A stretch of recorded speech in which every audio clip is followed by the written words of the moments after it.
Hi, everybody. Thank you for coming to today's program featuring Memo Torres from LA Taco and Brittny Mejia from the LA Times. I'm Andrea Grossman, the founder of Writer's Block, now in our 30th season. Thank you, thank you. I'm so grateful to both Memo and Brittny for joining us tonight. We in LA, and I suspect in many other cities across the nation, owe most of our knowledge on the ICE raids and Border Patrol raids to Memo's and Brittny's great reporting. Brittny Mejia is an award-winning journalist. She's really humble, and she doesn't want to tell you that she's won all sorts of Pulitzers and stuff for the LA Times, whose specialty is covering vulnerable communities in Southern California. She's at the forefront of regional ICE coverage at the Times, breaking stories that are picked up nationally and internationally. You can see them in The Guardian all the time, but without her byline with somebody else's. Latino Journalists of LA has named her as one of the most influential Latinas in California. Memo Torres is a more unconventional journalist and, like Brittny, a most dogged reporter. It's interesting to note that LA Taco, a platform initially launched as a space for where to find the best tacos in LA, has become one of the most trusted and important news sources on immigration raids in the region. Memo was nominated and a finalist for the prestigious Ruben Salazar Award for Latino Journalists, and his daily memo includes an itemized list of ICE activity in Southern California. Read it and let it shock you. So here's what's going to happen tonight. I'm going to chat with Memo and Brittny about their covering the front lines of ICE raids in the region. There are so many angles to this story. It's sort of overwhelming about what I want to cover, and I know I'm not going to get to everything. After I'm through putting Brittny and Memo through their paces, we'll have time for some questions for you. Make them short, no speeches. I'm the only one who gets to make a speech tonight. And please turn your cell phones off. We need your questions to end with a question mark, okay? Short questions. So please welcome Memo Torres and Brittny Mejia.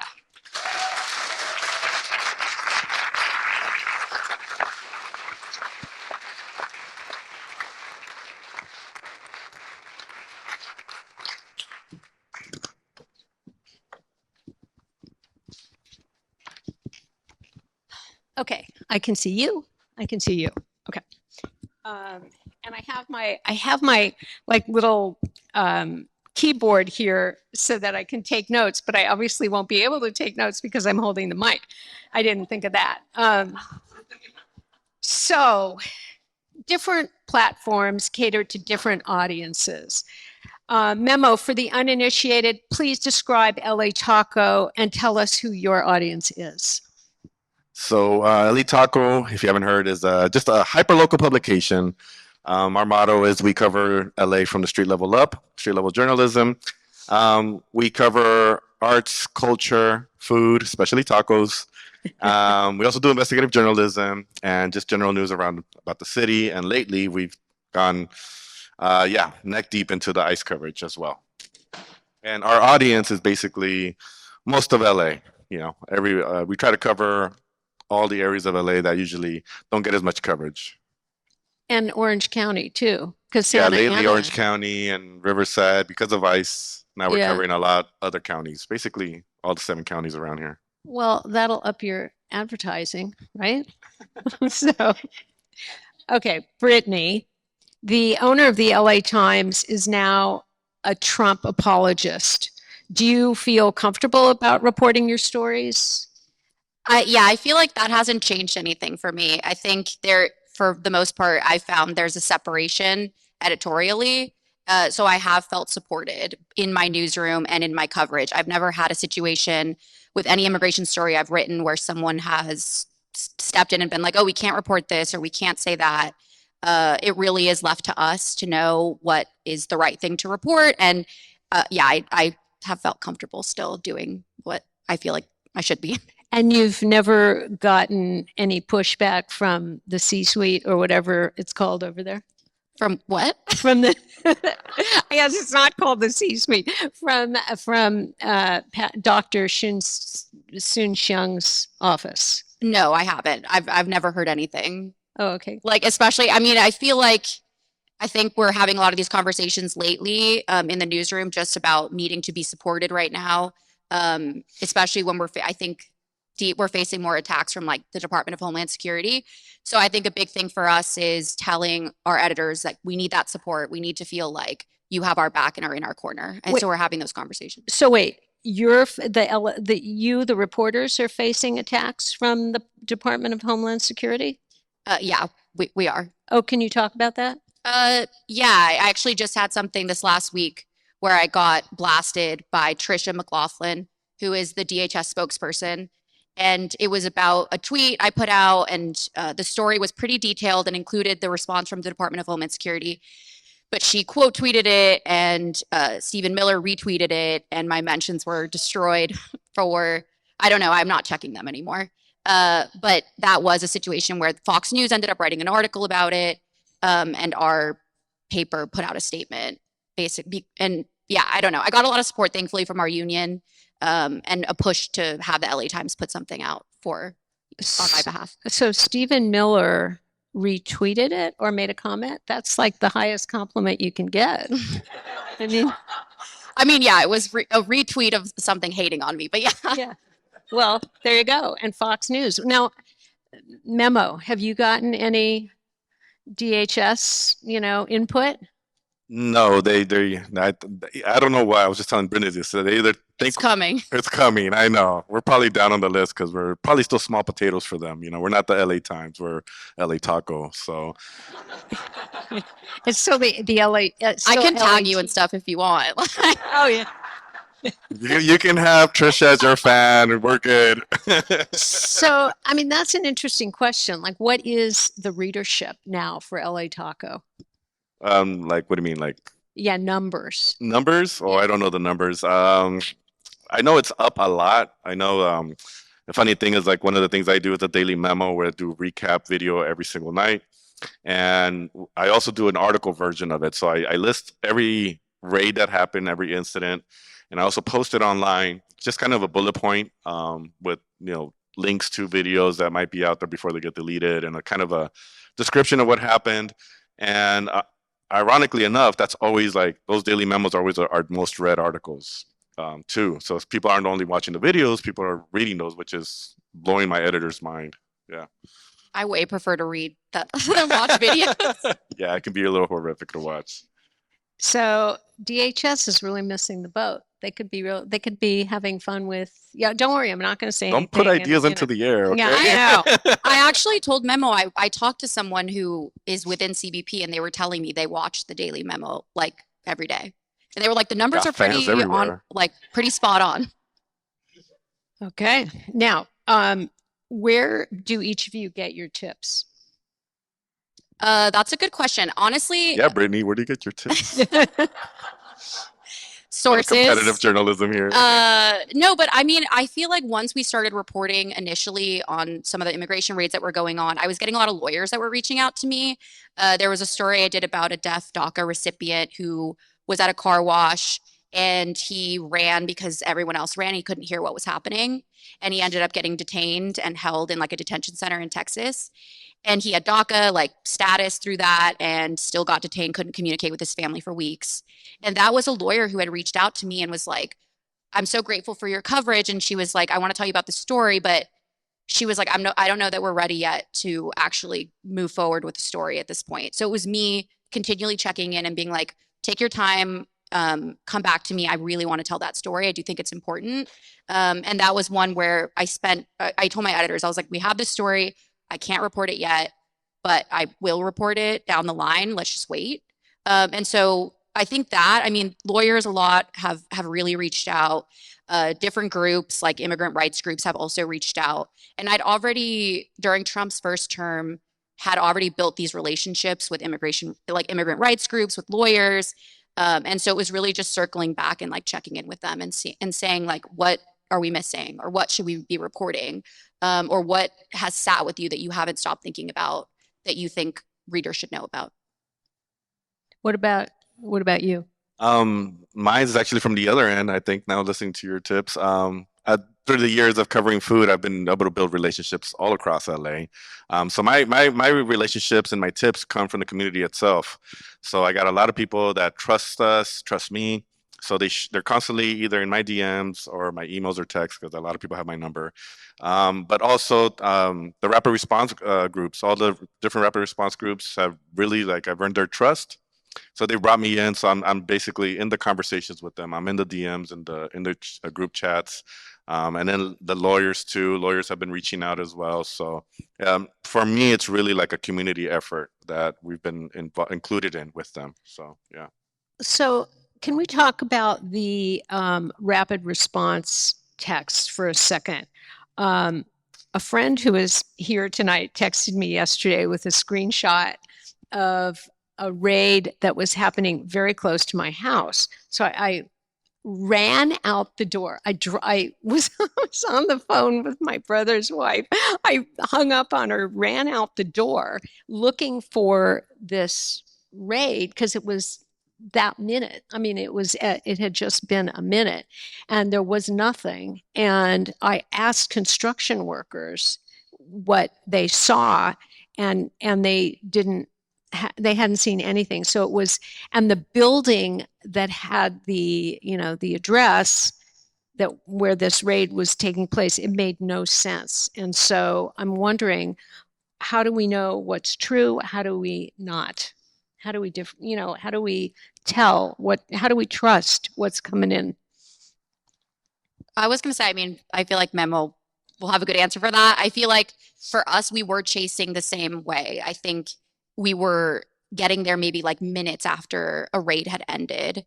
And we're just getting tips from people, and they were just unfolding within minutes where people were getting grabbed outside of a Home Depot. And then we get there and people are like, you literally just missed them.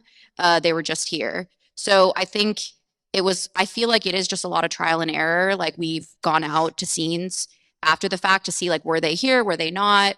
And sometimes we're finding like, I think people saw a police car, saw something and thought it was ICE.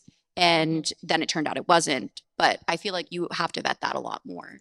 Yeah, I mean, we basically look at about 30 to 40 tips a day. I mean, originally it was about 20 to find like the 10 actual raids that happened. And now we're looking at about an average 20 raids a day, with about 30 to 40 tips that we're having to go through. And a lot of them, yeah, you have to figure out, a lot of them, sometimes it's undercover LAPD or SWAT or sheriffs. And a lot of people don't understand the difference. They'll just see an unmarked car, and they'll see people with like police vests, and they'll do like, it's ICE, it's ICE, ICE is here. And we're just like, okay, let's just try to verify this. We'll look at pictures, and we've gotten good at identifying the agents, and we also like recognize a lot of the agents. We have a lot of nicknames for these guys. They're not pleasant nicknames, but yeah, like so we recognize the agents, we recognize the cars. We were tracking the license plates, so if we can see with the license plates, we can see the agents, we know who they are. So it's become just the grind every single day. And then a lot of it, sometimes it's just reaching out to the police stations or reaching out to DHS itself and be like, is this an operation that you guys were involved with? And they'll be like, oh, this was sheriffs. It had nothing to do with immigration. So a lot of different ways. But yeah, that's our daily grind that we do every single day. And how truthful is DHS? Do they, I mean, do they own up to everything they're doing? Or do they say, oh, that wasn't us? As far as claiming their raids and operations, they are kind of truthful. They're proud to claim a raid, but if it's something that wasn't there at all, they won't claim it at all. So I understand. That's probably the only thing they're truthful on. Just by the way. And like on that note, I understand that federal agents are foregoing mass sweeps or doing fewer mass sweeps and doing more targeted raids. So do you think that's true? No. No. I will say from covering ICE extensively during Trump's first term, I was actually going on ride-alongs with ICE to try to understand what it actually looked like on the ground versus the rhetoric. And I would go out and it'd be like pre-dawn. They'd have a surveillance packet of like maybe 6 people they were going out to arrest. And they had done weeks of research, and they were telling me like, here's the crimes that they've committed. Now what we're seeing is people getting grabbed at car washes, at Home Depot. There's no research that's going into that. It's a big shift, and I've heard that locally ICE officers are like, that's not what they've done historically, and the people who are doing that are actually Border Patrol agents, and people don't distinguish between the two, but there is a difference. Border Patrol has historically been along the border. Now they're working in the interior. ICE, I've heard from ICE officers who have been like, they're really aggressive. We don't do those kinds of things. We're not hitting car washes. The local ICE director got replaced, I was hearing, because he didn't want to do Home Depot sweeps or hit car washes. But they were given a quota of like 300 arrests a day and they weren't hitting it.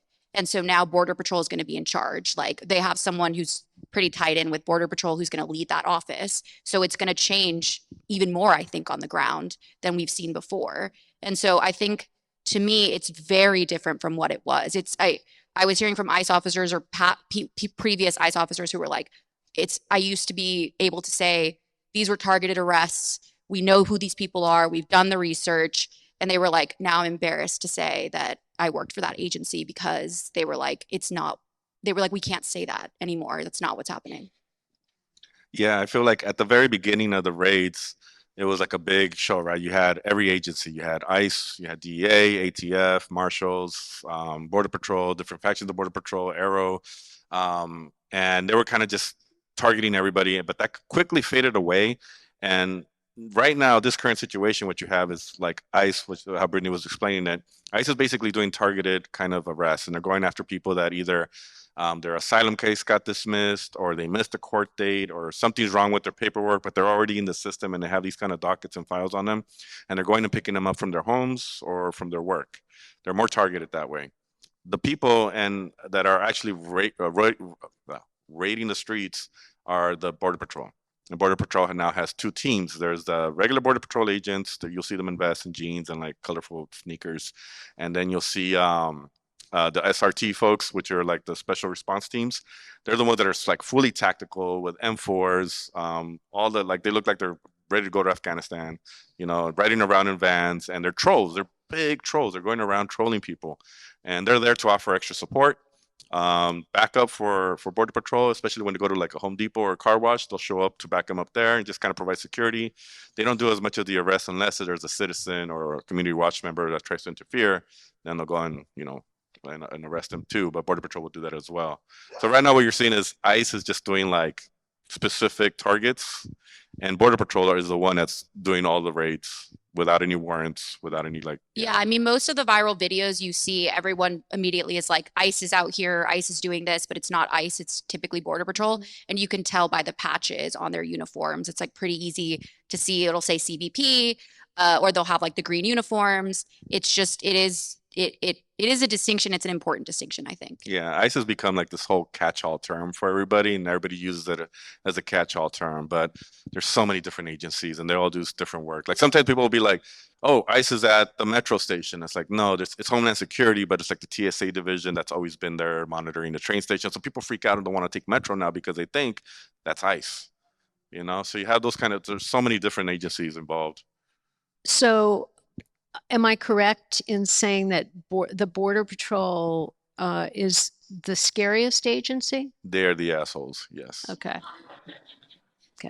I think I was just going to say, I feel like the way that I've described it is I think that they're the cowboys. They are along the border. They were in rural areas operating. No one had the phones out there that were recording them. They were getting people in the desert. They were chasing people in cars. Now they're in an urban environment, and everything that they do is captured on video. And I don't think that they're accustomed to that. Whereas ICE has historically, since its inception, worked in the interior. And so it's not the same. Like, I think they're more used to volatile situations. They do their research intentionally because they were like, we have to minimize harm to agents as much as possible. Whereas if you have Border Patrol and you see what they're doing at car washes or outside Home Depots, there's no plan. I mean, it's really, at least from what we've seen, it's just showing up and grabbing people and questioning people about their immigration status. So it is, and I mean, I don't know, you even see some of the agents who have the cowboy hats and the cowboy boots. It is very kind of wild, Wild West vibes. And to something Brittny was saying earlier, so I had to call you ICE, my bad. something that Brittany was saying earlier about ICE agents and being like regretful and remorseful about being associated with the agency. I actually have a connection through a friend whose cousin is an ICE agent. Has been an ICE agent for about 18 years or so, and he's saying that like most of the elder ICE agents are just kind of holding on because they only got like a year or two before the retirement kicks in. I mean, I heard Yeah. that people are staying too because they're offering even more benefits. Like if you're at retirement age and you stay, you get bonuses. So I think they're making this big incentives for ICE agents to stay. But there's so much discontent I'm hearing just like Yeah. among ICE officers right now where they were like, this is not what we signed up to do. Yeah. How effective are the activists, the community activists at Home Depot in curtailing some of this, or by filming? You had mentioned, there are no phones in the desert, so the cowboys could do what they wanted. Yeah, I think some of what we've seen, like when people took their phones out, I think especially early on, there were agents who were like kind of just left the situation because they were like, okay, I don't want to deal with this. Like there was one guy they chased on a bike from a car wash, and there was video that started capturing him and he wouldn't answer the agents and they kept trying to talk to him, and everyone in the video was like, don't answer them, don't answer them. And then eventually there were so many people crowded around and the guy wouldn't talk and they left. And the woman who was recording was like, I feel like there was a lot of pressure from people who were recording and they didn't know what to do or how to handle it. Or even the recent TikTok guy who got shot. Initially, they had tried to detain him separately because he was in a car that they said ran a red light. And that was one where there was such a huge crowd.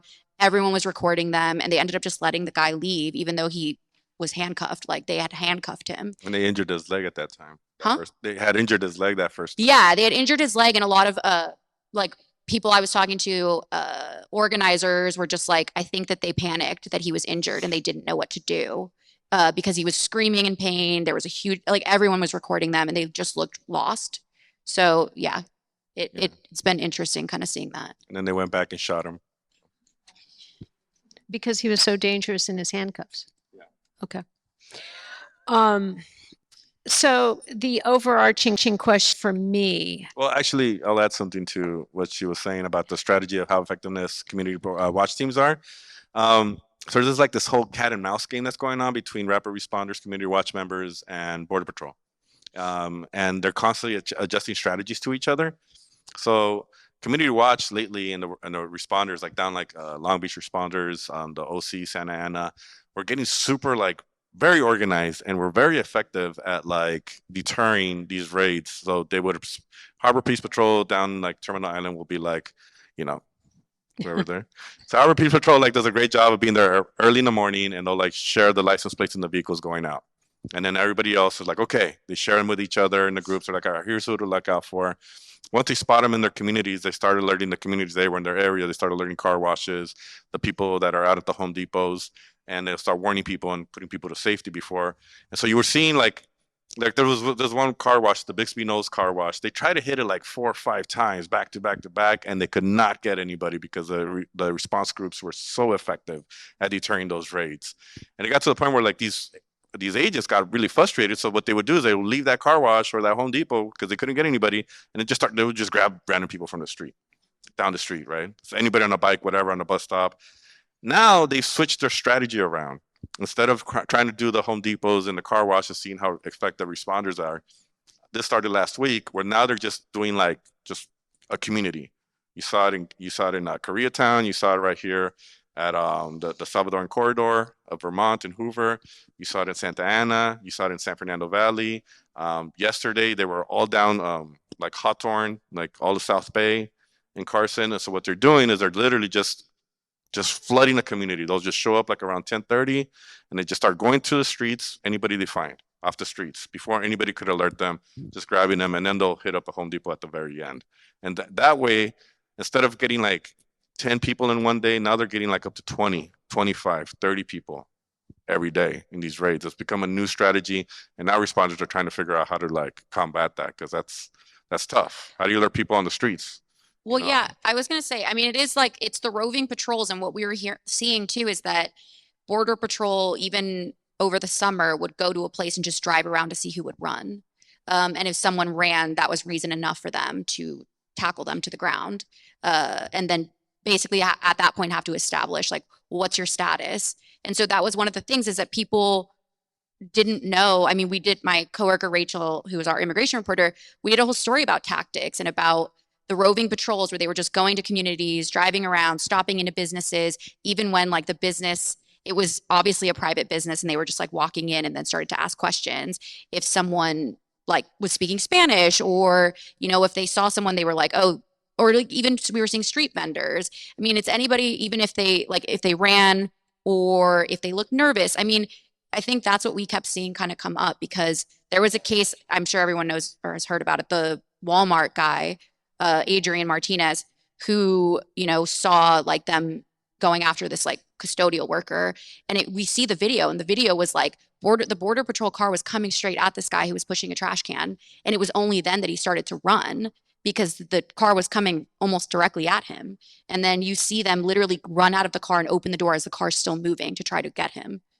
And so, yeah, it is, I feel like the roving patrols thing is huge. I will say one of the things I wanted to point out, Chicago, it's been interesting to see how it's been unfolding in Chicago. I feel like because we're so spread out here, exactly what I said, when we're chasing tips or we're hearing about raids and people will show up. And I was even hearing like advocates saying we showed up just a few minutes too late.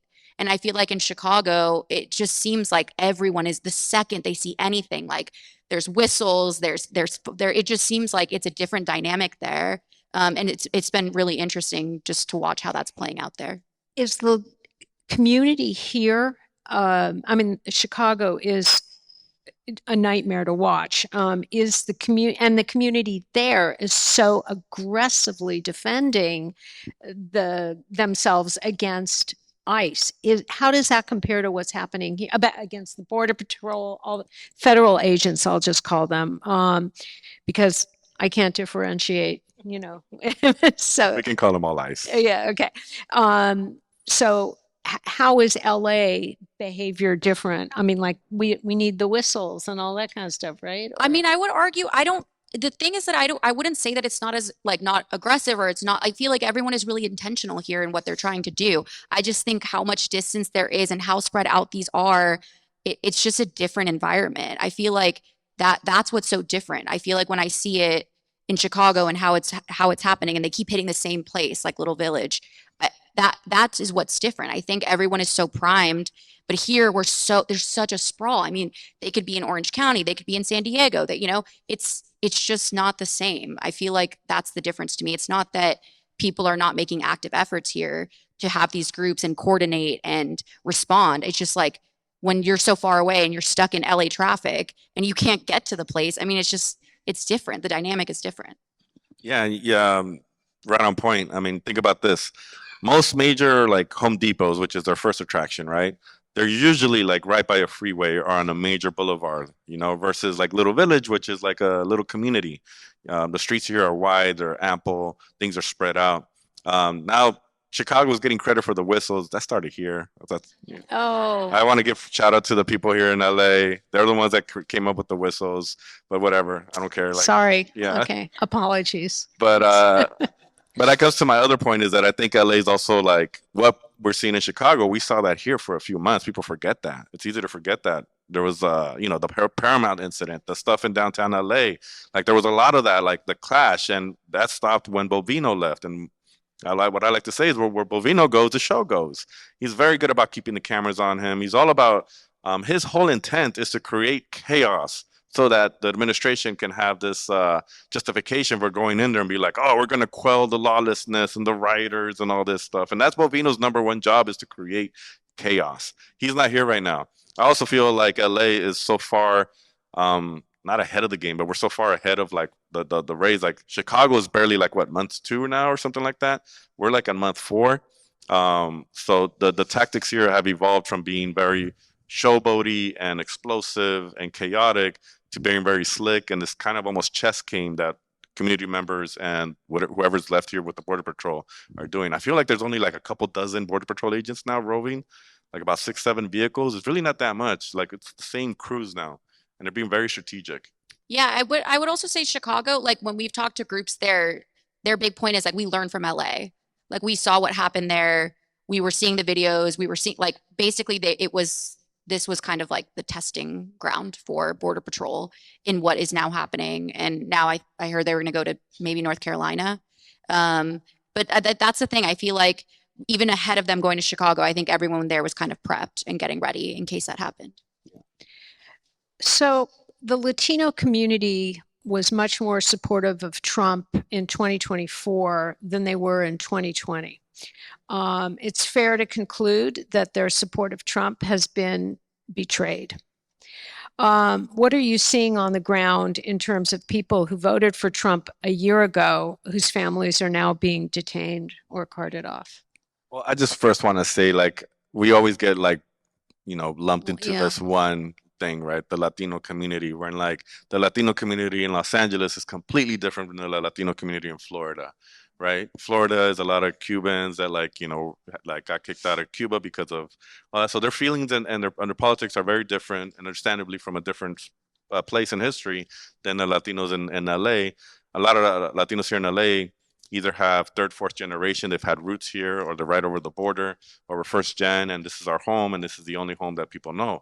I mean, one of the people, I mean, we'll get into these other particular stories, but a lot of people that are getting taken have never known Mexico. Mm-hmm. They came here when they were 4, they were 5, and they're all of a sudden they have to choose to get deported to a country they don't recognize, they don't know, they have no family, they have no ties. Right. So, I mean, I think the politics are very different in that sense. I will say one of the stories that I think is so emblematic of that point is the case of Brian Gavidia, who was working at a Montebello tow yard. He was like recording and then he walked away and agents like pushed him up against a fence. And he was like, I'm a citizen, like I was born here. And they were like, what hospital were you born in? And he was like, I don't know. And he was like, I don't remember. And they were like, didn't believe him because they were like, tell us what hospital you were born in. And he was like, here's my real ID. And they took his real ID, did not give it back. And it was interesting because we ended up meeting up like down the line after I did that story. And he was like, I voted for Trump. And he was like, telling me, and he was like, I'm getting a lot of hate, obviously, because he's like, I came out and I owned that because that's a decision I made and I have to take ownership for that. And his big thing was like, look, my business wasn't doing great. Like I hoped that things would get better with the economy. And I had all this hope that like that was going to change. And he was just like, he goes, now I see like, he goes, I didn't realize at the time, or I didn't think about how it would affect me or affect other Latinos around me. And he was like, I have to live with that. And I will say, I really give him a lot of props because he had no reason to actually say that to anyone, to go out on the media and acknowledge that, because he's gotten a lot of hate for that. And people saying, well, that's what you get for like voting the way you did. And his whole thing is like, I have to own that. Like I made a mistake. And he was like, and now he's part of a lawsuit. Like he's part of an ACLU lawsuit. And his big thing was like, I have to do that. Like I have to make up for what I did. And his way of doing that is by being part of the lawsuit and pushing back against the government.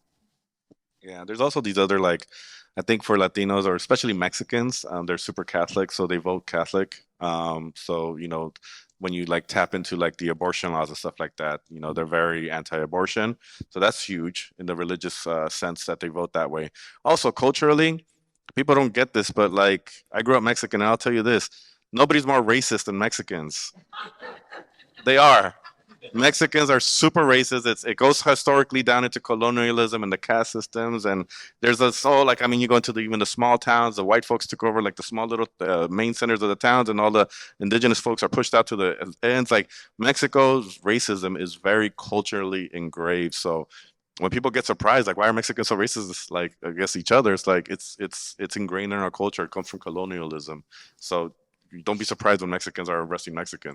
I will say too, yeah, I mean, another thing is that, and we even saw this with the shift recently in terms of Latinos turning out more for Democrats. I think there's this big perception that the only issue Latinos care about is immigration, and that's just not true. Like you look at the later generations, like Memo was saying, who were born here, second, third, fourth generation, and there's this whole thing of like, oh, well, they'll vote the way we want because of course, because look at what's happening with immigration. And I just feel like that's putting the community in a box. And it's saying like, this is why they're going to support us because this issue in particular, instead of thinking like Latinos are like any other American. We worry about the same things. Like, I don't know. I think it's important to note that and to think about that. And I feel like just saying like, oh, Latinos just care about immigration I mean, it's not true.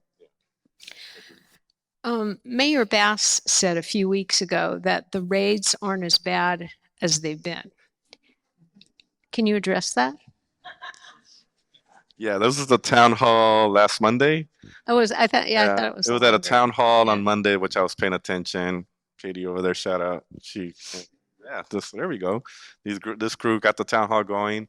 They were going to talk about their immigration incentive, and then she mentioned that the raids aren't as bad as they used to be. I'm just like, what the hell? Why are you not paying attention? I'm like, literally, like we've been documenting every She's single not week. watching the Daily Memo. She's not watching Yeah. the Daily Memo. Somebody So get her the not. Daily Memo. We've been documenting like we've gone from like having an average of like 50 people getting taken a week to going to 60 to 70. A couple of weeks ago, we were like 96, 94. I'm like, okay, it's about to go over 100. And now the last couple of weeks has been 105. I think last week was about 110. It's getting higher and higher, and they're getting more aggressive. And they're finding ways, like I told you, they changed their strategy so they can increase those numbers. So raids are definitely happening. Just because, Bovino's out here throwing tear gas in our streets doesn't mean, the tactics are the same. They're still pulling guns out on people. They're still shooting people. They're still tackling, breaking ribs of them. And a lot of these folks are elderly people. That's the things that a lot of people don't consider. It's not even like the youth. They're not going after criminal youth. They're going after elderly people that can't run. People with diabetes, people that have cancer. A woman that got taken from a car wash and she had like a cancer surgery like 2 weeks from now. And these are like folks are going. So I talk to these lawyers that go, and I'm like, who are you seeing at Adelanto? They're like, there are a lot of elderly folks at the detention centers, which is crazy. Yeah, I think what you're saying is, I mean, even the whole point about Bovino not being here, I just think it's not as in your face as it was, but just because it's not in your face doesn't mean it's not happening. And I feel like when people are seeing less of the videos or less of the it's just, I think that's why people are thinking that's the case when that's not the reality. I mean, Border Patrol, they told me they still have like 100 agents here in SoCal that are like roaming around. And they were like, we're still in LA, we're still doing operations. Like even when I was covering a trial and Bovino was there and he told me like, I'm about to go hit a car wash right now. And it's still happening. I mean, I just think people assume it's not because you're not seeing the videos constantly in the same way that you were. I'm just trying to do the math. They want to, their goal is, what was Trump's goal? Like 100,000 a year or something, of deportations a year? So a million? 3,000 a day. Okay. So how does going to a car wash, I know that, this is rhetorical, but how does going to a car wash and getting a few guys here and there lead them I think to that 3,000 was like nationwide, right? Yeah. So it's not just like LA. Okay. Yeah. Well, I mean, yeah, that's why they're hitting trying to hit so many places in a day. It's to like hit whatever number they're supposed to hit. I mean, it's the same reason if you look at the ICE directors who got pushed out, if they're not delivering the results that the administration wants, it just seems like they're on the chopping block. So these guys, these federal agents, they commit crimes all the time. They commit, it's fair to say that, right? It's fair to say that they commit constitutional violations and violence. Why aren't they being prosecuted for this? Why isn't our new district attorney, Mr. Tough on Crime, going after him? And that's that question is thanks to Jake Levine, and who's running for Brad Sherman's seat, and who's a congressman. And I'm going to have you, stand up, Jake Levine. I cannot endorse anybody because Writer's Block is a nonprofit, but I'm proud to say that Jake is my friend, and I want you to talk to him afterwards because he'll be a great congressman, and all of you should be knocking on his door in Washington in a few years. I'm not endorsing. I'm saying that that's just a nice thing to say. So why aren't they being prosecuted? That went so twisty. The question is, why aren't they? Why aren't federal agents being prosecuted by the district attorney? It really comes down to federal versus state, like authority. If you look at the no mask rule, I haven't seen anyone get arrested for that. That's a federal agent. And it really is, it comes down to like, who's going to arrest them, the local cop? I mean, that's the thing. It's like that got rolled out, but it's what's the enforcement there? And I don't know. I mean, it is interesting. Even the times we've seen, like even earlier this year, they put out this whole release about someone who had bit an ICE agent, and they like took it to trial, and then the whole thing ended up getting dismissed because the partner of the guy who got bit like threatened this guy, and so they dropped the case. And it was us being like, well, what were the consequences for the ICE officer? And we never got a response to that. I mean, we're not told what's happening internally. We're not told how they're policing themselves. Like, we don't know. I mean, every time an incident happens, it's like, oh, we're investigating, or the FBI is investigating. And I don't know. I guess we're waiting for the results of that. I mean, it's just not like local police are not policing. They will tell you immediately when an incident happens, we're not investigating this. This doesn't involve us. It involves federal agents. So the federal agents are investigating themselves. But if a crime is committed in LA County, for example, I know I'm not a lawyer, but I take liberties. If a crime is committed in LA County, isn't it incumbent upon the DA to go after, and there's video evidence. I mean, here's, Citizen Jake and Citizen Amanda at Home Depot, and you guys with Instagram, right, with all of your posts and your daily memo. Like, why? That's plenty of evidence. Am I right? Yeah. Yes, of course I'm right. Yes, of course you're right. It's a very complicated issue. From my understanding, there's a couple things happening. One, there's a supremacy clause, right? The supremacy clause is something you should all know about, which is, the federal supremacy, or I don't even know how to describe it. Basically, the feds have more authority than the state, and the state can't go and arrest federal agents just to go arrest them for them doing their job, quote unquote. But the No Vigilantes Act and the No Masks Act that just got passed recently, SB 805. I forgot the other one. One of them doesn't go into effect until January 1st. So that applies still doesn't go. But even when that gets into effect, it's up to the different counties and the DAs to see if they're going to actually use it. So like a lot of these red counties, and I talked to all the senators that wrote this and passed it. I had these conversations so they can help me understand it. They're like, even if we pass this, some of these red counties might not even enforce it, and the blue counties, who knows how they're going to enforce it. But then you have another situation. You have a situation where you have the police, right? You have LAPD, you have Oxnard, you have the Ventura County Sheriff saying that he's going to support ICE. He doesn't care what the council members say. Same thing in San Diego. Right now, you got Hoffman. He's going to go celebrate with the sheriffs down in OC. So the thing is that we've seen is that the police departments feel like they're a part of that law enforcement chain. They're like birds of a feather. So I see them like salute themselves, we've seen them in videos like getting caught behind stores and just kind of chatting it up, fist bumping each other. So you have this whole culture of law enforcement that they see themselves as a part of.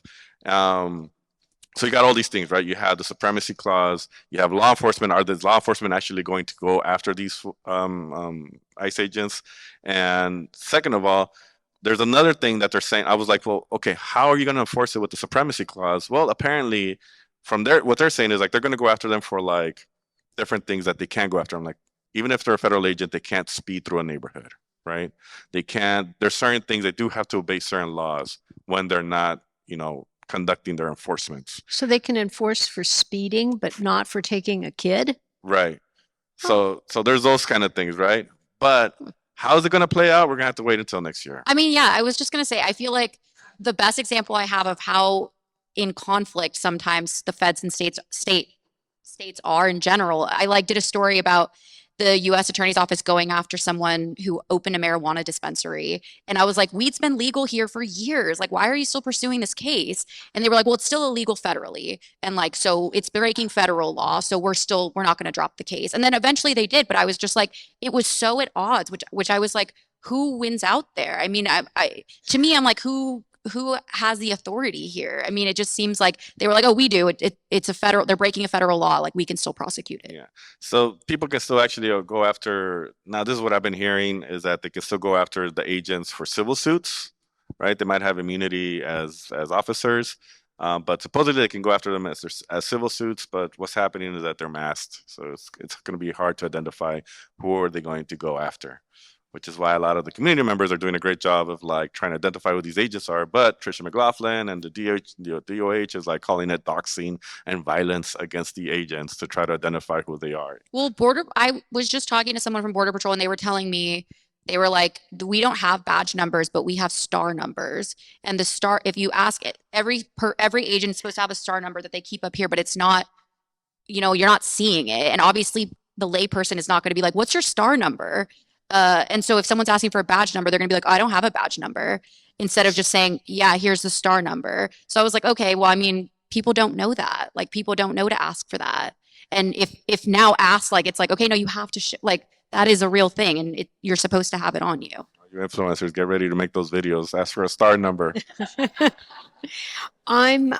Before we get to, there's so much more, but I want to leave some time for the audience. There are a lot of community activists here, and some questions that came in from people who were just emailing me. And confession, I did ask some community activists for ideas, but is there anything that volunteers and people in WhatsApp and chat groups, etc., should do differently before alerting you? Like alerting about a raid or an incident. I mean, look, you all have to be like citizen journalists now. Ask who, what, why, when, how, where. Get all that information down. Just get as many details as possible, not just for me to report it, but because all of that, for example, I just had the public counsel and the law groups that are involved in the case, the lawyers for Noam versus Vasquez, which is the one that had the TRO in LA. From the beginning, I knew this was going to happen, so I've been saving every video and every instance and every record of everything. And they came in and they downloaded like about 3,000 videos that I've had saved in hard drives, so they can use in this case against the government. And their question is always like, how much information do you have on a lot of these videos? I'm like, I have a lot of information on a lot of these videos, but a lot of them are just like, we don't know. Initially, at the beginning, people were very bad about just, oh, ICE is here. Like, that's great. Where? Did they take anybody? Like, more information. So I would say before you try to report it, because there's nothing anybody can do. Honestly, like, they're so quick. Like you said, you can hear that, oh, they're here, and you can walk out the door and they're gone. I mean, the fastest I've seen them go in and out is 2 minutes. The longest I've seen them is 10 minutes. The average is about 5 when they hit an area and they move on. So trying to like go out there and confront them and be there, it's going to be hard. But what you can do is like what the responders do, they'll go out afterwards and talk to the witnesses. How many people did they take? What vehicles? How many agents? Do you know which agencies they were? Do you know the names of the people that got taken? So try to get as much information as you can and then deliver that to us. And then we can get that to responders. We can get that to Chirla and, IMDF. Yeah, I was going to say, I mean, I think to me too, it's like if you're out there and something's happening, videos are so important. I feel like we're recognizing that, understanding it, because the narrative can be one thing and then you see a video and it's kind of like, well, that's not what the video shows. And so I think that that's important. I feel like this came up with the pepper spray of the child in Chicago, where DHS has been saying we never pepper sprayed a child, but there's a video where they're like pepper spraying inside of a car. And so, I mean, yeah, exactly. It's just like a drive-by pepper spray. And like, that's why those videos are important, because you're not seeing agents who are turning on their body cams the way that they're supposed to be. I think in Chicago, that's been a big push where that judge was like, make sure your body cams are on. But we've requested body cam footage months ago. And I requested from specific incidents because I knew they were gonna be like, there's too much footage, we can't get it to you. And I was like, here's a very specific 10-minute time frame on this day, on this place, give me the body cam footage. I know you have it because you told me you did. And they were like, I've never gotten it back. And that was from an incident that happened in June. And so that's another thing too, where I'm like, the videos are important. I feel like we need those because I even covered an assault case that went to trial and the jury they acquitted the guy because they were like, we didn't see any video of the push, like the push that he's getting charged with. We didn't see it. And even in that case, Bavino testified and literally said, I saw the push. And the jury was like, no. They were like, we don't, no. Like, and I talked to them after and they were like, there was no video. Like, we just don't believe it. And I feel like if you're looking at trials and how they've been turning out, especially with the assault ones, people are getting acquitted because even when there's video, like the video isn't clear, the video isn't showing what they said it showed. And that's just getting used. And I feel like more and more juries are just like, we don't buy it. Um, before I get before I get to audience questions, one more thing. So there have been stories about bad actors, right? I mean, this is LA, so yeah, there's stories about bad actors. Okay, had to say And in the that. movies, yeah, Yeah, there's no, plenty. yeah, no, bad guys pretending to be to be good federal agents. Okay, so you know what I mean. People impersonating. Yes. Okay, what do you do about stuff like that? Like, what do we do about situations like that? Well, that's the tough part, right? And sorry to jump in. I don't know if you're going to say anything, but like we had a situation and early on in Huntington Park where Huntington Park police actually found a guy driving around with the an unmarked vehicle with little lights, the police lights, and he was armed to the teeth, and he actually had dockets on like the ICE packages on like people that ICE was looking for. Guy was not an agent at all. He was an impersonator. And he wasn't even a bounty hunter. The bounty hunter's thing is kind of more of a myth than reality. So you had that situation. And then like a month ago, I learned that this actually happened to, this was a big story. I learned the day after that this was actually people I've met. They work in the kitchen at one of my friend's restaurants and that I've covered before. And these folks, it was a mom and a son. They were at the Ross and Signal Hill, Long Beach, and they hit up my friend who's their boss, like, hey, these two guys are following us around. We had like they chased us into Ross and they won't leave us alone. So they're like, okay. So he called the police department. He called Long Beach Police Department. They're like, oh, it's federal agents. We don't get involved. Call the rapid response group. So they called Orale and they called Long Beach Rapid Response. And then they showed up and like 30 community members came out to like kind of defend them. And don't know too many of the details, but something along the lines of like these guys, two more guys showed up, blah, blah, blah. They had some Crown Victorias and everybody took pictures and stuff like that. And nobody wanted to share the footage, which is mind boggling. But they ended up leaving. And then the next day we hit up DHS and they were like, yeah, that wasn't us. Because it was like at 9 o'clock at night, which doesn't look like something that DHS or ICE does. That's very unusual. Usually when it's at 9 o'clock at night, it's ICE with FBI or DEA, ATF or something targeted like that. So yeah, those are like so that's an instance of like who were these guys and why were they following them and why were they trying to like mess with them? And you get this a lot. And so when people are like freaked out when like they get pulled over by somebody that's masked or unmarked, like just yesterday, the one, we were talking about, the one you just wrote about in Fullerton, this guy just jumps out of a car and pulls a gun on a lady just in the middle of the street. Yeah, and the police. cops didn't know that that was an ICE because there was an unmarked car. They were not wearing like a vest or anything like that, so they just saw a guy pulling a gun on a woman. In the middle of an intersection. Mhm. Like, what do you do in that situation? Be like, sorry, federal officer. Like, do you just assume everybody's a federal officer now? Yeah. Yeah, I mean, the FBI even like we had just had a story that my coworkers did about the FBI even pointing out that that was an issue that like these kinds of incidents can be problematic if people are not identified. And even a former ICE officer I was talking to was like, I get that there's this fear around being doxxed, but like we knew what we signed up for when we joined ICE. We're a law enforcement agency, the same as like the local police department, and they're not going around masked. And so they were like, I just think it really erodes credibility and trust. And that's what's really been coming up lately too. And they can't, and then and talk about eroding trust, that means that local law enforcement are going to have trouble enforcing basic, criminal law because people won't confide in them. People won't. I mean, we've seen that. Wasn't there like a sheriff's deputies were doing some kind of operation over the summer, and they got like swarmed by a bunch of people because they assumed it was ICE. And so there is just like everyone I think is very on edge, and it's creating the situation in communities where people are just almost primed because they're like, we don't know, it could happen here, it could happen at any day. Yeah, as far as like really learning how ICE and Border Patrol operate, I'm now also learning how sheriffs and undercovers and SWAT teams operate because I have to verify all these videos because people think it's ICE. And you see people going out to an operation and they're trying to do an operation and there's 30 community members out there giving them shit like "fuck you, ICE," and they're like, "We're not ICE." "Oh, I saw you bought that on I like that Halloween costume. You bought that for cheap on Walmart." And they're like, "No, we're legitimate sheriffs." I'm going to take my mic and go into the audience. And if you have questions, I'll give you a mic. And remember, keep them short and have a question mark. I'm tough and I'm holding the mic. Okay. Very quick question. Thanks for coming out.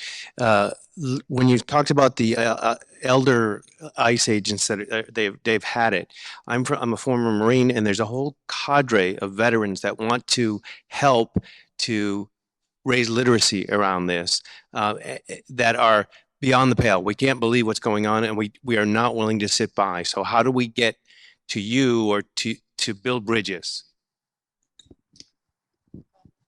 Ladies first. I was going to say, I mean, that's an interesting question. I feel like to me, putting it out, even just if reaching out to us, publishing editorials, publishing, basically getting that message out is the best way. I mean, doing it individually, I think would be too hard, be too difficult. Just promoting that message, because people who feel that way will see it, and I think will respond to it. It's just harder to try to do it like one by one. Even when I've reached out to ICE officers individually, like deportation officers, to try to talk to them, I got like a stern email that was like, only go through media, do not contact our officers directly. And so they just be blocked in that way. So I feel like, to me, the best approach is like writing editorials, writing commentary pieces. That's what I would suggest. Yeah, and if you want to be active and out there, I would say link up with your local response groups. They could always use the help, and I'm sure having like a veteran on the front lines would make a difference, you know? So yeah. Or if you're don't have a local response groups, there's still pockets of LA where there's not enough response groups. So start one in it's real easy. Just starts with your community, starts with your block, starts with your businesses around you. You know, it doesn't have to be huge. Yeah. Hi, thank you. I'm kind of astonished, and I read the LA Times every day. I don't read you, but I will now. I'm surprised that there's more activity in LA now than there was. And so that's one question. Holy smoke, why don't we know more about this? And I'm also sort of had a deep-seated question about, where did all these people come from? How did they staff up? I mean, it feels to me like everyone Trump pardoned on J6 wound up in these militias. Can you speak to where they found all these people, how they're recruiting?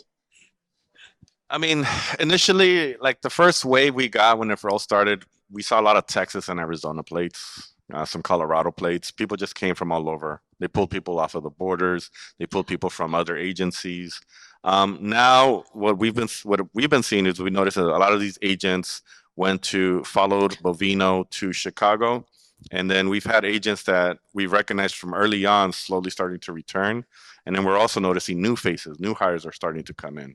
You know, so where exactly they're coming from, I don't know, just everywhere. They're masked, you know, so they don't want to identify themselves. I mean, yeah, I was going to say, I feel like because if you look at the border and how they're touting, the numbers have dropped in terms of who's crossing the border. They've just diverted a lot of the staffing that they had there. And you had a lot of Border Patrol agents staffed all over, and they're just redeploying them here. And the thing is that there's this mass hiring surge that's happening right now, and it's still in process. I mean, I went to the ICE hiring expo in Texas and was meeting the people who were applying, and it was all over the place. I mean, it was Border Patrol agents who wanted to switch to ICE. It was people who were like, oh, you know, I was in the military. I'm going to just transition into this. It's a pension. It's a government job. You know, there's a lot of benefits, incentives that they're offering. There's a lot of Latinos that I actually saw when I was there. So it's just all over. I mean, this is the thing. It's like that is in process now, but they're still going through training. And in some cases, a lot of what they're trying to do is get cops. Like they're poaching local cops from areas that don't pay very well, like from states or certain cities. And so they're like, here's all these incentives. And the local cop's going to be like, okay, well, this is just, to me, the natural progression in my career. Now I'm going to be a federal agent, make more money, be able to like buy a house, but get paid what I never thought I was going to get paid before. And so when I went to the ICE Expo, they had a whole separate line for cops. And they were like, if you're a current cop, like we want you to apply. And those are the people they were prioritizing, because also they were cutting the training. Like they were like, if you're a cop and you already have done training at FLETC, which is like the federal law enforcement training agency. And so they were like, we want to get you out there as quickly as possible. So now we can just cut down the time you have to train because you already went through the process. So that is why it's become a priority for them is going after like having cops, recruiting cops. Hi. Okay. Prefaced with the fact that the next government shutdown might start as soon as February 1, 2026. Is there any discussion in the Democratic Party that there needs to be a cessation of the ICE raids in order for the Democrats to go along with another continuing resolution? I mean, it was astonishing to me that this didn't come up, and we're talking about Medicare, but we weren't talking about violence in our own cities. From my understanding, like you're asking, like, why didn't I stop? And like, is that could be a bargaining chip, right? Chuck Schumer should demand that these rates stop if you want us to vote for the next. I mean, Chuck Schumer couldn't get more than a vote, but a promise of a vote. My understanding is that the ICE agents don't. 90% of the agents in the DHS are still getting paid because they're considered emergency operations. The staff that got laid off are like people that are supposed to supervise the detention centers and the quality of life there and making sure that their people are getting medical attention, that the standards are being met up there. Those people got furloughed. Yeah. But I will say, yeah. I mean, I get the question. I feel like I haven't seen it coming up or being raised on the Democrat side, other than when you look at the state level and they're saying no masks, like now we're going to track ICE, now we're going to do these things internally. Like I'm not seeing it, you're right, in the same way with the shutdown. Like that has not been, at least from what I've seen, a big point of contention. It's mostly just, I feel like, on a case by case or state by state basis where they're saying, here's the things that we want. And it just is unclear how that's going to be enforced even. So I don't know. Yeah. I mean, I'm not seeing it come up. It's not,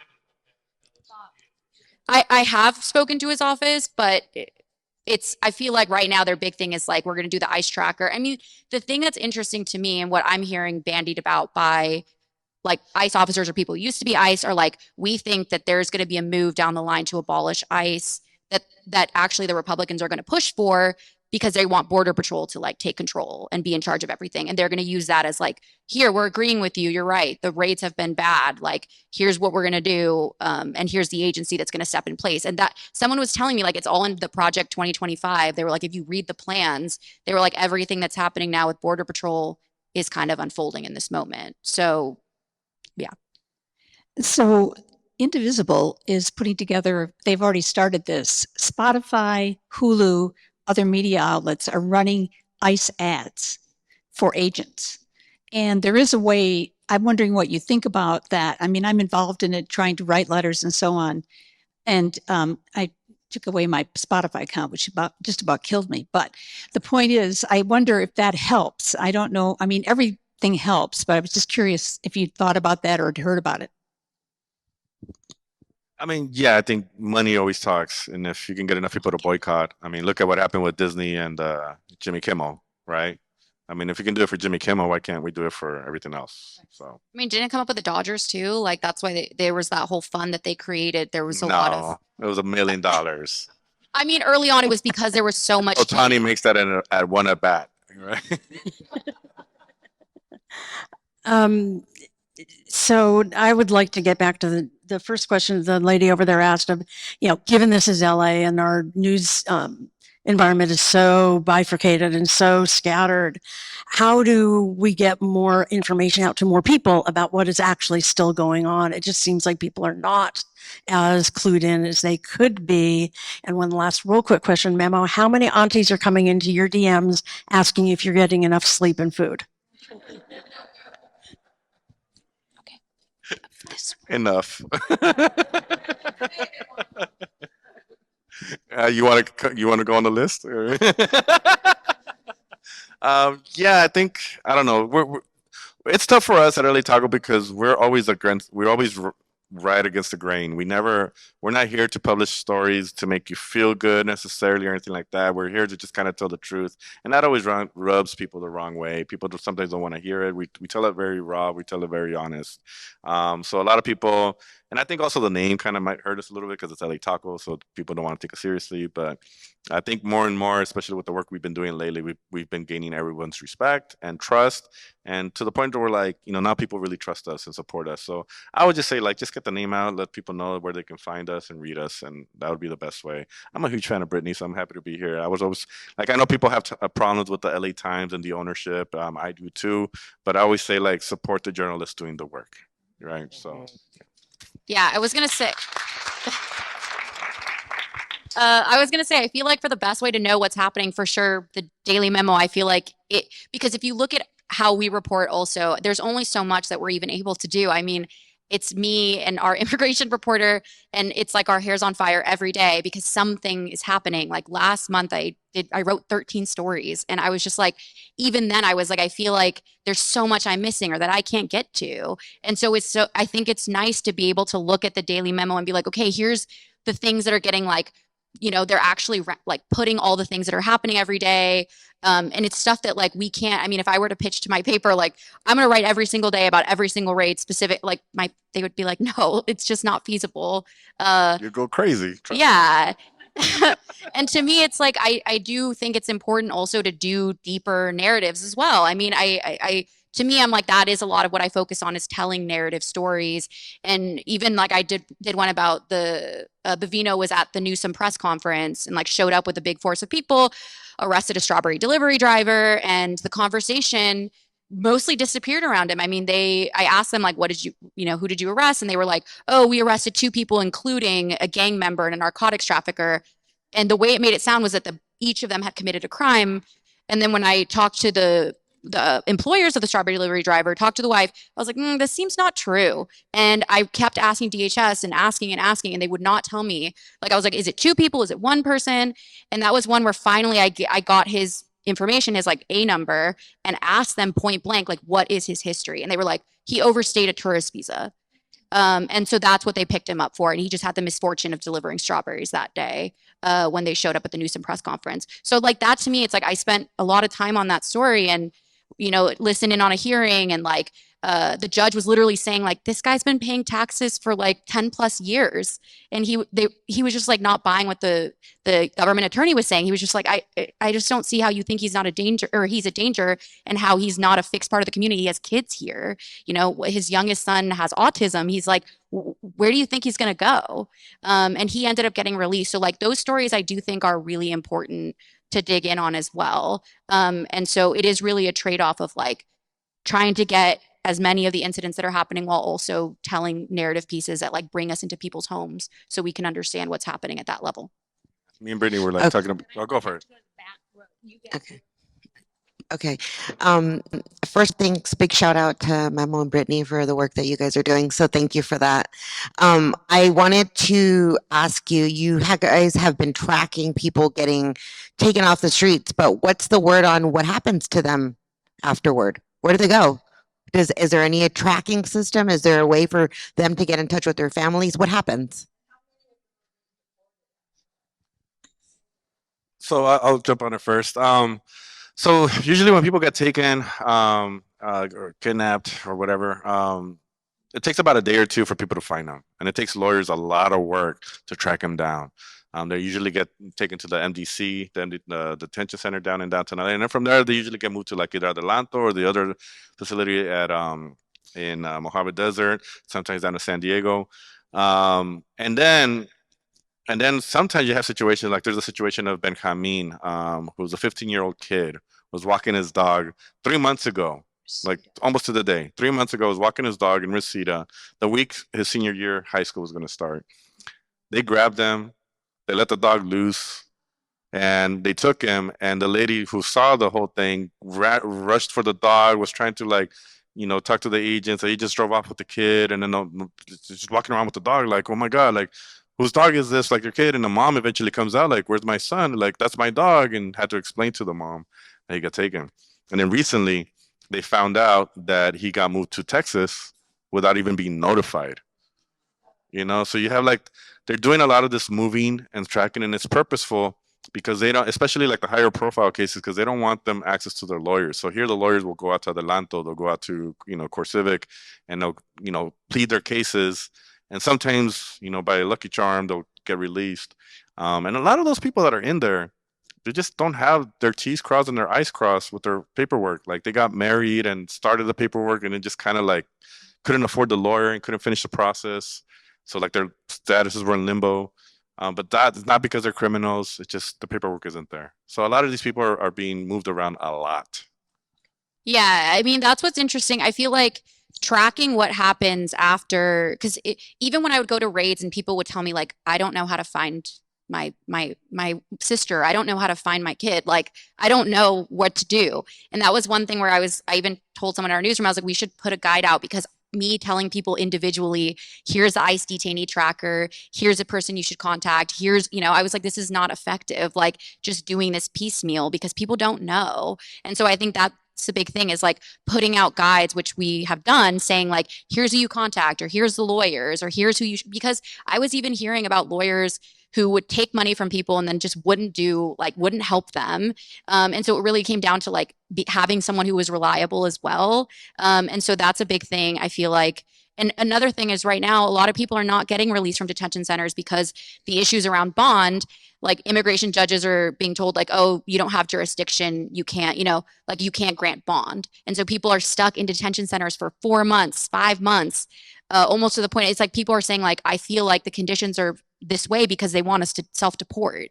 And so like that, even the Angel, the strawberry delivery driver, he got lucky because he came on a tourist visa and he came here legally initially. And so he was vetted in that way. And so that's the reason why, I mean, his lawyer was like, it's very fortunate that that's how he came into the country, because he has been vetted. We were able to get him bond. For people who are here undocumented, who did not come that way, like it's not the same situation. I think for us, a big thing has been following those cases through to the end. I mean, even a woman, Emma de Paz, got picked up at a Home Depot in Hollywood. And I talked to her brother who arrived and was like, I saw a video and I saw my sister getting taken. And she was like a street vendor. And she was in detention for like 4 months and just got out. And it was us, like one of my colleagues went and like covered her coming home. And it's just such a thing where it's like a lot of people are just languishing in detention centers. And family, in some cases, it's like family members who can't even visit them if they're in San Diego because they're undocumented themselves. So they can't even go see them. A few months ago, I talked to some people at the Mexican consulate. So one of the things when people get detained, one of the first rights they have is that they can ask to have their consulate notified. And the consulates are usually notified when one of their people are being detained by immigration. So the consulate in that 1 month, I believe it was September, visited about 557 Mexican nationals that were detained that month. And out of those 557, only 97 self-deported. And then I was like, so why didn't more deport? Just ask the question. And they're like, well, these are people, and this makes sense. These are people that have been living here for 10, 15, 20 years. They have their families here. They have their businesses here. They have nothing to go back home to. So it's like, where are they going to self-deport to? So that's why a lot of people are staying in detention and not self-deporting. They're not self-deporting. They're choosing to stay here. You could choose. It's voluntary. I mean, they call it's voluntary departure, where it's you sign and agree to be deported. And so a lot of people were basically saying, like, if you look at the B-18 detentions, the temporary processing center, people were like, we were sleeping on our shoes. We had no blankets. It was freezing. And they were getting asked like, oh, do you want to self-deport? And people, I mean, you heard like ACLU and public counsel was making that case where they were like, these conditions, that's the point. Like they were like, we feel like the conditions are the way they are, so people will choose to leave. I mean, if you have people waiting, spending 4 months in a detention center, you don't have hope that you're going to get out. It's family members calling their loved ones and saying, don't give up. But I even when I was talking to Angel, the delivery driver, he was like, I really was almost going to sign because I felt like I wasn't going to get out. And he was like, I didn't think I was going to see my family. And I didn't understand. Like, he goes, I just kept losing hope every day. Hi, a couple of quick questions. So you've mentioned a few times of ICE agents or Border Patrol asking people for their papers when they stop them. I work at a immigrants' rights organization. We do deportation defense, and we've probably talked to both of you, but that's something we probably have several thousand calls on our hotline and haven't heard that much. Is that something new that you're seeing, where agents are actually asking people for their status and their papers before they put them in the van? And then the second question is something that we've heard from the Mexican consulate and other consulates. There's actually a significant number of people who are in local hospitals as a result of how they were treated when they were picked up or getting sick while in detention.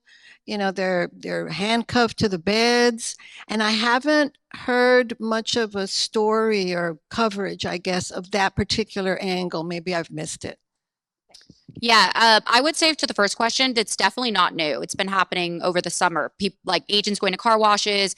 I've seen plenty of videos where they're like, "Are you an American? Were you born here?" And people are responding and saying like, "Why?" Like, and this is the thing, is that we did a whole story around tactics because people, I think, in that position when you have an agent who's armed, it's kind of like, is it voluntary? Like when they're questioning you, I think sometimes the instinct is, for some people we were finding, it's like either to run or it's to be honest and tell the truth. And then once they do, it's just, that's it. It's over. Like once they say, I'm not a citizen, or no, I wasn't born here. Like, no, I don't have legal permission to be here. Cause like we saw a video at a car wash where they were, and we talked to one of the people they had questioned, and he was like, oh, I have a work permit. And he showed them and they were like, okay. And they like left him alone. But other people they were walking up to were like, no, I don't have anything. And so they were arresting them. So yeah, I think for the first question, what was the second one? I forgot. The people in the hospitals. Oh, yes. LAist had a really great story about that, actually. So I would suggest reading that. We did one recently, and it was about someone who was in a hospital for like 37 days and was like handcuffed at one point, and ICE was there the whole time. And it, like they broke their leg, like he broke his leg. And so there has been reporting on it. LAist did a really good comprehensive piece, I think, actually unpacking that and digging into the hospitals. And in some cases, like hospital staff being like, we don't agree that we have to like, we're disclosing private medical information in front of ICE officers. We can't have conversations in private, and they were upset about that. And so the LAist piece actually really delved into hospital staff and how they were feeling about being put in that position as well. So the first question about asking for papers and stuff, I've seen situations where like they're going up to like day laborers and they're pulling out their green cards and then they'll leave them alone. I've seen other situations at car washes where they'll grab their paperwork and be like, this is fake, and they just throw it on the ground and take them anyways. A lot of what is happening right now is that the strategy is detain now, verify later. So they'll just grab people, put them in a van, and then every now and then, like a few times a week, you hear about people that are citizens or permanent residents, and they get dropped off like 2 miles down the road. And they'll just pull over and just drop them off somewhere else because they were residents. So there's a lot of like arrest now, verify later strategies. Yeah. And sorry, go for it. I was just going to say, like one of the clearest examples of this to me that I questioned a lot, because agents will be like, oh, if someone runs, it's reasonable suspicion. And they're supposed to establish that they're here in the country illegally before they're like taking them. But the biggest example I saw where I was like, it was the DACA recipient who's deaf, who literally could not communicate with them. They handcuffed him. He couldn't message on his phone to say, I can't understand. I can't hear you.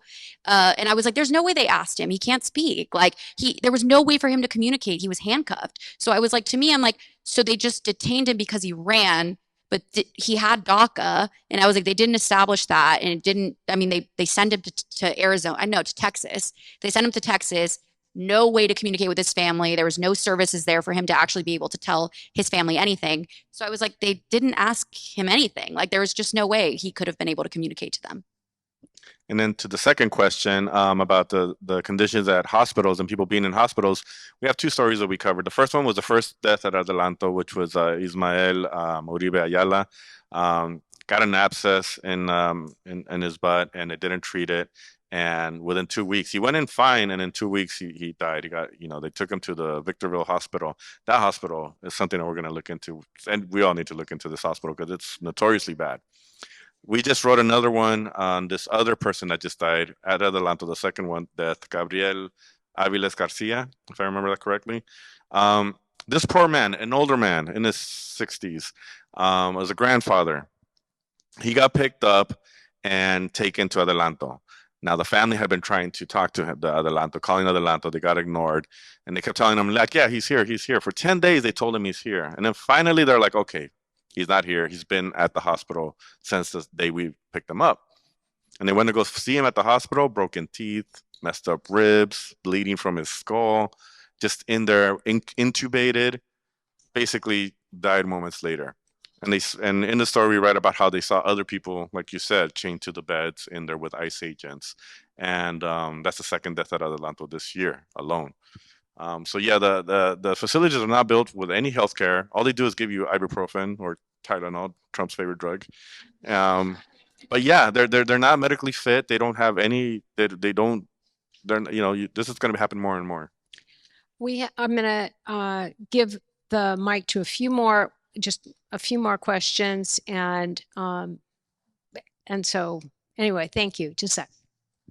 As a member of one of these rapid response groups that you mentioned, I'm curious to know if any of the data that you've collected if there's been a pattern that you've been able to notice in terms of their presence, if it's recurring weekly, monthly, and if that's something you could possibly share. Second question is, are you frustrated by the lack of coverage by the mainstream media or how they are covering it, if at all?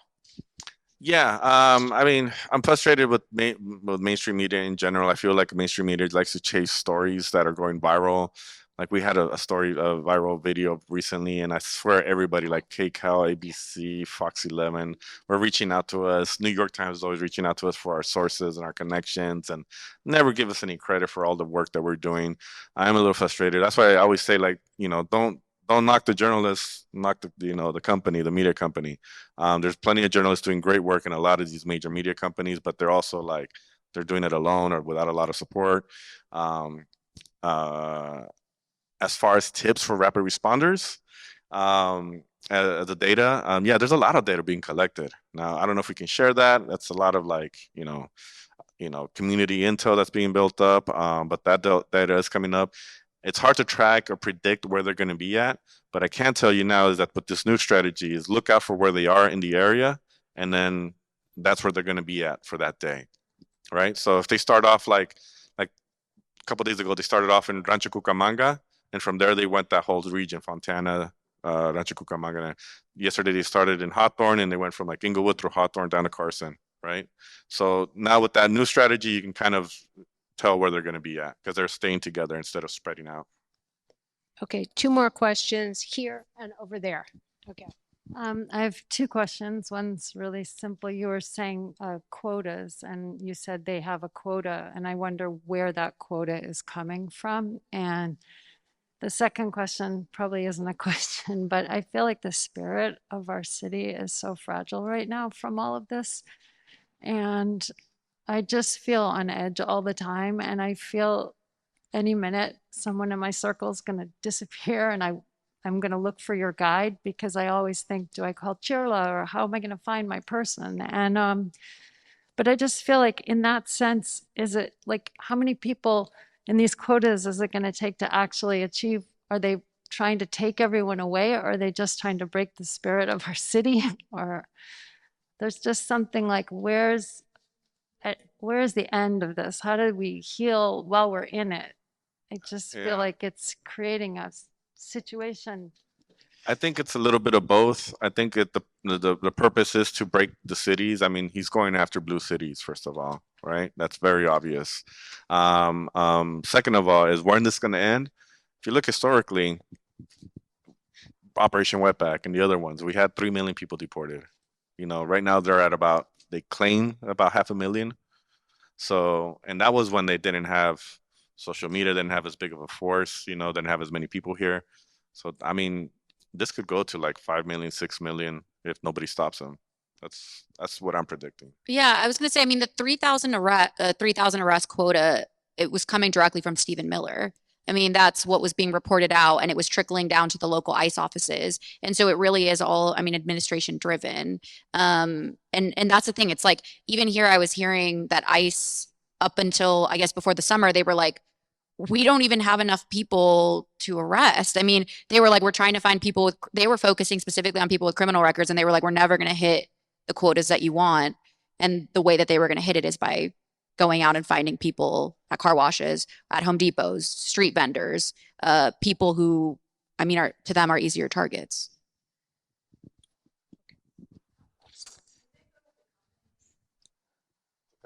Into like the stores, No, they do work site. They do work site raids. Yes. they'll do work site raids, but Border Patrol here in LA is mostly just doing streets, anything in the open. Yeah. So that's what car washes and the parking lots. The streets. ambiance apparel one, the first one that really like kicked off everything. There was that one in Glass House. That was like, the ambiance apparel one was like June 6th. Yeah. And that one was like HSI, which is part of ICE. It's like their Homeland Security investigations, and their whole job is doing work site enforcement. So yeah, the Glass House one, that was also HSI as well, I think. Yeah. Or it was like a mix of agencies, but they do work side enforcement. I mean, I think the thing that's interesting is that you don't really see employers getting arrested or getting charged. I mean, you're seeing that the workforce ends up getting swept up. I just want to say thank you both so much for all of your work. Really, really appreciate it. And the last question is, can I get your comment on the Dodgers and that whole thing and Mark Walters?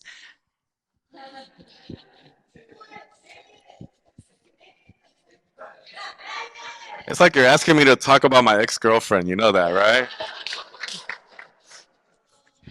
I love the Dodgers. I have so many memories of the Dodgers. It's such a nuanced and complicated subject. I did not support them at all this year because I was too busy covering all the bullshit that Mark Walter was making money off of. So I did watch some of the playoff games. I did watch the World Series because they were fucking epic. And as a baseball lover, you appreciate the game. Not a fan of all the Dodgers players. Shout out to Kike, the outspoken one. But yeah, Mark Walter, fuck that guy. I mean, that's my personal position. Can you explain for some of us? So Mark Walter, the owner of the Dodgers, he's got the controlling interest, about 52% interest in ownership. He owns two other companies. He's a Guggenheim, and also in Palantir. So in Guggenheim, he has about a 0.38% share in GEO Group, which is the group that has the private prisons where ICE are using to detain everybody. And people are like, well, it's only 0.8%. I'm like, it's $12 million. Right, and he's like, all right, well, we'll give the city $1 million for immigrant families, right? So that puts your priorities as to where he's at. He also just bought the Lakers, by the way. So now it's like I'm waiting to see what the hell's going to happen with the Lakers and the boycotts. So yeah, he owns the Dodgers and now he owns the Lakers, and he's making fun of money not just off of the private prisons that ICE is using, but also Palantir, which is the surveillance technology that ICE is using to survey everybody and their phones and all the cameras. And yeah, so he's the devil. Well, thank you so very much, both of you, Memo and. You wanted to ask her for her opinion on Dodgers, though. Look at y'all. And Brittny. No comment. Maybe you guys will hang around in the lobby for a few minutes. Yeah, you'll I'll hang around if anybody has questions. Great. Thanks. And read LA Taco and, of course, the LA Times. The journalists, not